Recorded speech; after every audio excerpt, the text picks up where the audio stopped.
বেণীমাধব, বেণীমাধব, তোমার বাড়ি যাব। বেণীমাধব, তুমি কি আর আমার কথা ভাবো?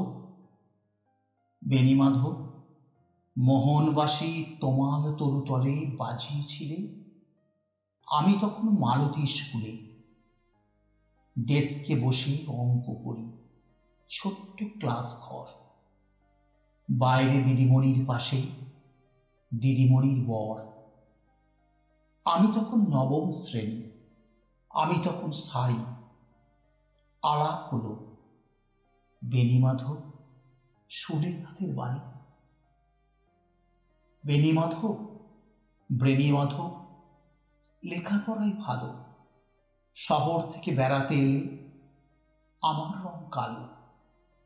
তোমায় দেখে এক দৌড়ে পালিয়ে গেছি ঘরে। বেণীমাধব, আমার বাবা দোকানে কাজ করে। কুঞ্জে অলি গুঞ্জে তবু ফুটছে মঞ্জুরি। সন্ধেবেলা পড়তে বসে অঙ্কে ভুল করি। আমি তখন নবম শ্রেণী, আমি তখন 16। ব্রিজের ধারে বেণীমাধব লুকিয়ে দেখা হলো। বেণীমাধব, বেণীমাধব, এতদিন পরে সত্যি বলো, সেসব কথা এখনো মনে পড়ে? সেসব কথা বলছো তুমি তোমার প্রেমিকাকে? আমি কেবল একটি দিন তোমার পাশে তাকে দেখেছিলাম। আলোর নিচে অপূর্ব সে আলো।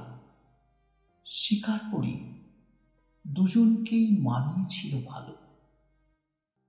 জড়িয়ে দিল চোখ আমার, পুড়িয়ে দিল চোখ। বাড়িতে এসে বলেছিলাম, ওদের ভালো হোক।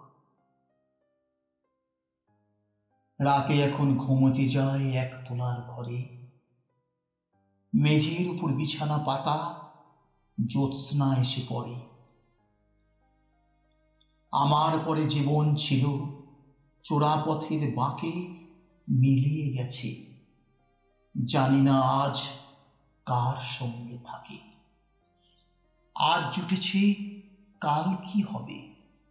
কালের ঘরে শুনি, আমি এখন এই পাড়ায় সেলাই দিদিমণি। তবু আগুন বেণীমাধব, আগুন জ্বলে কই? কেমন হবে আমি যদি নষ্ট মেয়ে হই?